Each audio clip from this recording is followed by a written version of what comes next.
Good morning. जैसे कि आप लोग को हम पढ़ा रहे थे मैथ्स में प्रोग्रेशन टॉपिक, तो प्रोग्रेशन टॉपिक में आपको हम बताए थे अरिथमेटिक प्रोग्रेशन के बारे में, जो हमारा पहले वीडियो डाला हुआ है जिसको आप देख सकते हैं। ठीक है, अभी आपको प्रोग्रेशन के तहत जो बताने वाले हैं, प्रोग्रेशन के तहत उस टॉपिक का नाम है हमारा है ज्योमेट्रिक प्रोग्रेशन, जिसको हम जीपी कहते हैं।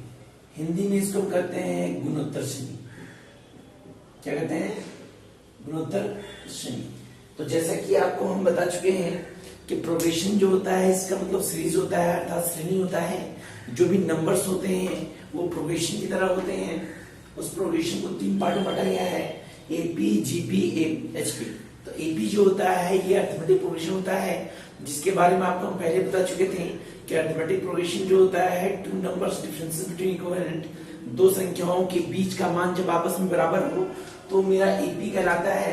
और जहां आपका एपी का फॉर्मूला बता चुके थे, Tn = a plus n minus 1 to d, और Sn का फॉर्मूला होता है n/2 2a plus n minus 1 into d। एक और फॉर्मूला होता है Sn का, इसका फॉर्मूला होता है n/2, यहां हो जाएगा 2a, या कह सकते हैं a plus Tn, a plus Tn। ये 2 फॉर्मूला को यूटिलाइज करते हैं। जीपी होता है ज्योमेट्रिक प्रोग्रेशन। तो जैसा कि ज्योमेट्रिक प्रोग्रेशन होता है कि 2 संख्याओं के बीच का मान, कह सकते हैं दोनों का निष्पत्ति आपस में समान हो तो हमारा ज्योमेट्रिक प्रोग्रेशन होता है। गुड। जैसा हम बता चुके थे आपको कि Tn एपी प्रूव करने के लिए हमारा D इक्वल होना चाहिए, और D का फॉर्मूला होता है T2 माइनस T1 और T3 माइनस T2। गुड। उसी प्रकार जीपी के लिए हमारा आर इक्विवेलेंट होता है, तो हमारा वो ज्योमेट्रिक प्रोग्रेशन कहलाता है। तो आर मैच करने के लिए होता है T2/T1 = T3/T2। गुड। इसको हम कहते हैं निष्पत्ति। 2 कह सकते हैं कि 2 लगातार पदों की निष्पत्ति आपस में समान हो, 2 निष्पत्ति समान हो तो वो मेरा ज्योमेट्रिक प्रोग्रेशन होता है, जिसको हम कंसेक्युटिव भी कहते हैं, जिसको हम कंसेक्युटिव भी कहते हैं। गुड। इसको हिंदी में हम कहते हैं निष्पत्ति। क्या कहते हैं? निष्पत्ति। फॉर एग्जाम्पल Tn के लिए जैसे आप जानते हैं, मान लीजिए हमारा 1 है, 3 है, 5 है, 7 है, 9 है, तो ये मेरा एपी है, क्योंकि यहाँ पे T1 1 है, T2 3 है, T3 5 है, T4 7 है और T5 9 है। तो जैसे ये फॉर्मूला होता है तो T2 का मान मेरा 3 - 1 हुआ और T3 मेरा 5 - 3 हुआ। ये 2 और ये 2 देख रहे हैं इक्विवेलेंट है, तो हमारा 2 बराबर है, तो इसमें क्या मेरा एपी है। तो एपी कंडीशन के अंतर्गत जब ये बराबर हो तो अरिथमेटिक प्रोग्रेशन होगा, और ज्योमेट्रिक प्रोग्रेशन के अंतर्गत मान लीजिए हमारा मान है 1 2 4 8 16 डॉट डॉट डॉट टर्म हो, तो उस कंडीशन में ये आपको पता है ये T1 है, ये T2 है, ये T3 है, ये T4 है, ये T5 है। तो जैसा आप जानते हैं कि जीपी के तहत हमारा T2 का मान जो है वो 2 हुआ, T1 1 हुआ, T3 मेरा 4 है, T2 मेरा 2 है, तो यहाँ भी हमारा 2 = 2। तो इस कंडीशन में ये जो मान है ये मेरा क्या है? ज्योमेट्रिक प्रोग्रेशन है। तो पहले आप ये जान लीजिए कि ज्योमेट्रिक प्रोग्रेशन में D कैसे निकाला जाता है और ज्योमेट्रिक प्रोग्रेशन में हमारा R कैसे निकाला जाता है। गुड। तो जैसा आपको ज्योमेट्रिक प्रोग्रेशन बता रहे थे, तो ज्योमेट्रिक प्रोग्रेशन के तहत फॉर्मूला होता है, उसको ध्यान से देखेंगे क्योंकि इसी फॉर्मूला के तहत क्वेश्चन सॉल्व करेंगे। तो ज्योमेट्रिक प्रोग्रेशन के तहत हमारा जो फॉर्मूला होता है वो 2 होता है। Tn = होता है मेरा ar(n-1) और एक Sn = होता है n/2, या कह सकते हैं हमारा a × r⁻n-1 divide by r-1। एक और फॉर्मूला होता है Sn = a × 1 - r⁻n divide by 1 - r। तो अब हमारा Tn और Sn का क्वेश्चन कैसा होता है इसको आप ध्यान से देखिए। ठीक है, तो Tn के तहत हमारा जो क्वेश्चन होगा, मान लीजिए हमारा है 2 4 8 16 32 डॉट डॉट मेरा सिस्टम बोला है। कितना का बोला है हमारा? सिस्टम। तो आप जानते हैं कि A को हम कहते हैं फर्स्ट। आपको ये पता है कि A को हम कहते हैं फर्स्ट, मेरा 2 हुआ। R मेरा जो होता है ये रेंज होता है, अभी हम जस्ट बता चुके थे T2/T1 और T3/T2। T2। तो इस कंडीशन में हो जाएगा हमारा 4/2 और 8/4। तो ये भी 2 और ये भी 2। तो R का मान कितना हो गया? 2 हो गया। N हो गया नंबर ऑफ टर्म जो हमारा 6 है। नंबर कितना है? 6। तो हमको निकालना है Tn। क्या निकालना है? Tn। जीपी के तहत Tn। तो फॉर्मूला पुट करेंगे ARn-1। तो A का मान मेरा 2 है इंटू R का मान मेरा 2 है, N 6 - 5 6 - 1 ये 2 इंटू 2 के पावर 5 हो गया। तो ये 2 इंटू 32 ये आपका 64 हो गया। कितना हो गया? तो इस कंडीशन में आपका 64 हो गया। इसको कॉपी कर लें। आगे देखिए, जैसे हमारा क्वेश्चन आएगा, मान लीजिए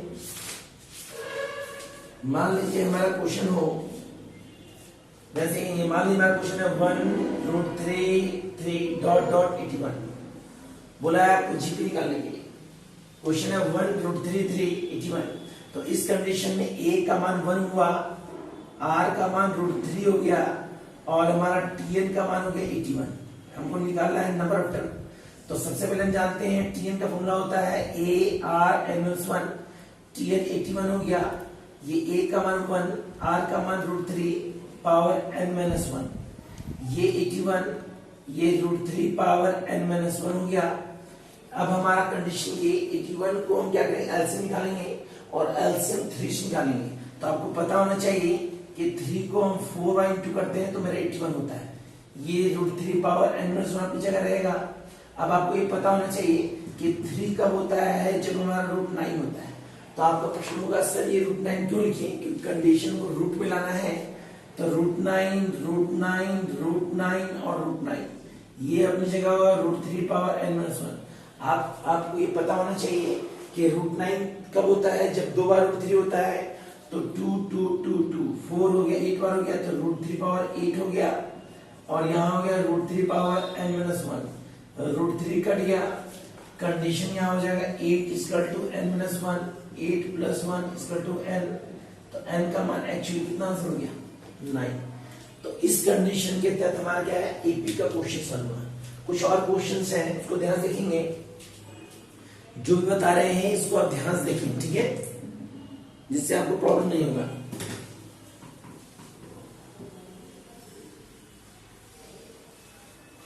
इसको ध्यान से देखें और अपने दोस्तों के पास शेयर करें, क्योंकि ये आपका 12th के साथ साथ कंपटीशन एग्जामिनेशन में साथ ही साथ प्रोफेशनल कोर्सेज भी करते हैं।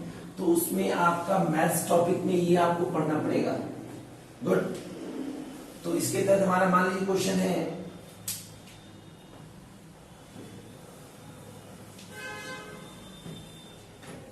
मान लीजिए हमारा क्वेश्चन बोला है कि if the fifth term GP 81 है। हमारा क्वेश्चन बोला है कि फिफ्थ टर्म 81 है और T2 टर्म जो है 24 है। गुड।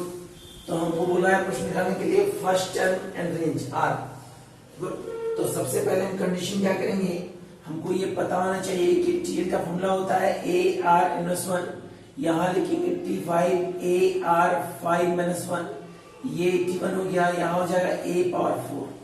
ये इक्वेशन हुआ। सेकंड तोड़ते हैं तो T2 AR2-1 ये 24 है, ये हो गया AR, ये equation second.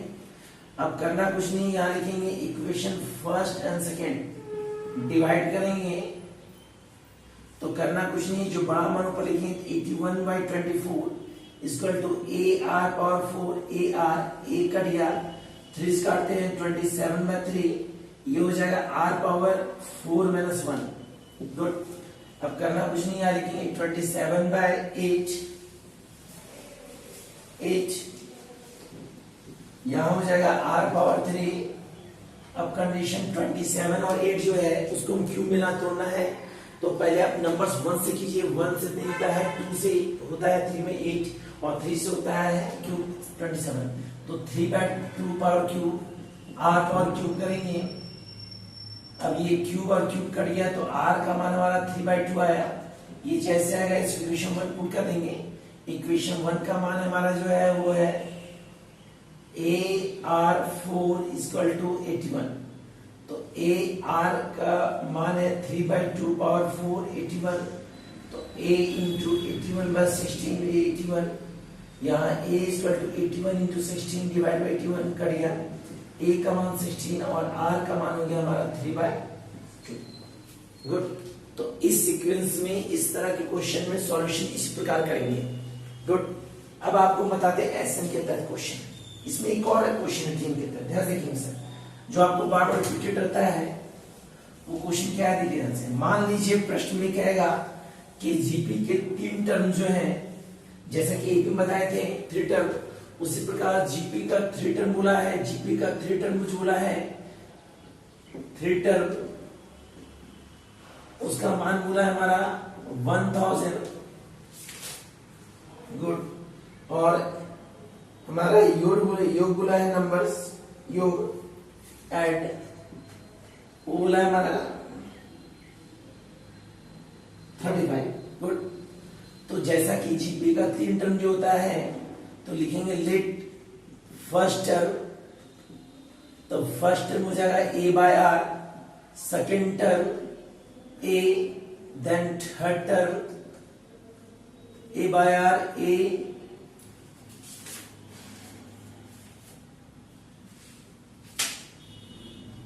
a by R, a और a आर।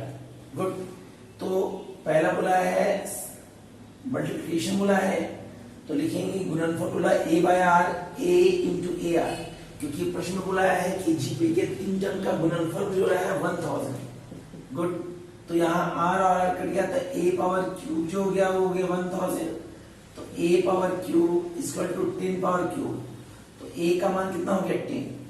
अब हमारा इसका योगफल बोला है वो बोला 35, योगफल जो बोला है वो बोला 35, तो करना कुछ नहीं है, यहाँ क्या करेंगे, लिखेंगे a by R plus A R equal to 35, a का मान पुट करेंगे, a का मान हो गया 10 बाय आर, ये 10 और ये 10 आर हो गया इसका 35, यहाँ पे आर ऐसे नहीं है, ये 10 होगा, ये 10 आर होगा और ये 10 आर स्क्वायर होगा, ये 35, यहाँ पे क्रॉस मल्टीप्लिकेशन करेंगे, तो करना कुछ नहीं, यहाँ लिखेंगे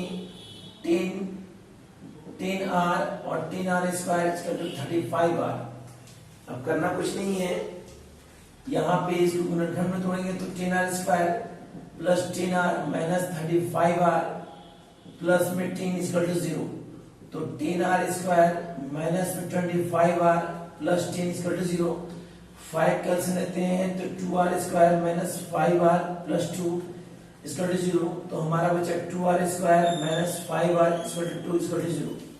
अब ये गुणनखंड विधि हो गया, तो इसको ऐसा तोड़ना है कि हमारा 5 आना चाहिए, तो ध्यान से देखेंगे 2 2 जा 4, अब 4 1 जा 4, तो 2 R square minus 4 R R plus 2 equal to 0, 2 R ऐसे नहीं तो R minus 2 minus 1 R minus 2, तो ये हो जाएगा 2 आर माइनस 1 और r माइनस 2, तो कंडीशन करना कुछ नहीं है, 2 आर माइनस 1 इक्वल टू 0, तो 2 आर कितना हो गया हमारा 1 हो गया, 2 आर जो हो गया 1 हो गया, r का मान हो गया 1/2, next r minus 2 equal to 0, तो r का मान कितना 2। तो इस कंडीशन से जीपी के टर्म को हम सॉल्व करेंगे, जीपी के तहत क्वेश्चन सॉल्व करेंगे। अब जीपी के तहत हमारा एसएन के तहत क्वेश्चन हो, टोटल के तहत, तो क्वेश्चन कैसे सॉल्व करेंगे। तो सबसे पहली बात यह है कि टीएल के तहत जो क्वेश्चन होगा 1 2 4 8 16 डॉट डॉट 16, और जब एसएन के तहत क्वेश्चन होगा तो +1 होगा +2 +4 +8 +16 डॉट डॉट 16। तो इस कंडीशन में एसएन सॉल्व करेंगे। अब प्रश्न उठता है कि एसएन के तहत 2 फॉर्मूला होता है सर, एक होता है हमारा a into r power n minus 1 divide r minus 1, और एक होता है S N equal to a into 1 minus r power n divide by 1 minus r। तो कंडीशन, इस कंडीशन में इस फॉर्मूला को यूज करेंगे। गुड। और इसके तहत जो क्वेश्चन होगा वो अंशहर में होगा, कैसे 1 होगा 1/2 होगा 1/4 होगा 1/8 होगा 1/16 होगा डॉट डॉट 16। गुड। तो इसके तहत जब सॉल्व करेंगे तो हमारा a का मान तो 1 हुआ, गुड, r का मान 2 हुआ, पावर हो गया 6 and 1, ये 2 माइनस 1, यहाँ हो गया 2 को 6 करते हैं तो 32 64 होता है, 64 माइनस 1 ये 1 हो गया, ये आंसर होगा 63। इस कंडीशन में।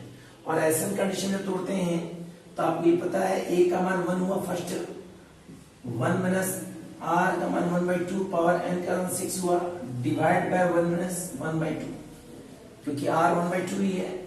यहाँ लिखेंगे 1 माइनस 1/64 डिवाइड बाय 2 एलसीएम ही है तो 2 माइनस 1, ये हो जाएगा 63/64 डिवाइड बाय 1/2। यहाँ लिखेंगे 63/64 इंटू 2/1, ये हो जाएगा 126/64, इसको डिवाइड कर देंगे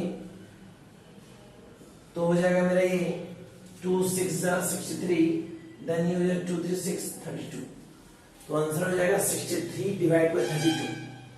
तो इसी कंडीशन से हम जीपी को सॉल्व करेंगे। तो जीपी के तरफ दो फॉर्मूला होता है, जैसे हम बता चुके हैं, एक होता है टीएन और एक होता है एसएन। तो जितना भी टर्म आपको बताया है, जितना क्वेश्चन बताया है, इसके तहत आपका जो भी क्वेश्चंस होंगे वो सारा सॉल्व हो जाएगा। यदि आपको समस्या है तो नीचे वाला नंबर दिया गया है, उस नंबर पर कॉल कर पूछ सकते हैं। बाकी जो भी आपको ज्योमेट्रिक प्रोग्रेशन या अकाउंट के तहत जो टॉपिक बता रहे हैं उसको आप ध्यान से देखें, क्योंकि ये देखेंगे तो प्रॉब्लम आपको कभी नहीं होगा। ठीक है, कैलकुलेशन में इसको आप ध्यान देखें और सब्सक्राइब जरूर करें, क्योंकि नोटिफिकेशन आपको तुरंत मिलेगा। ठीक है, ओके, ध्यान से इसको देखें। बाकी आप लोग से नेक्स्ट वीडियो मिलते हैं हम लोग।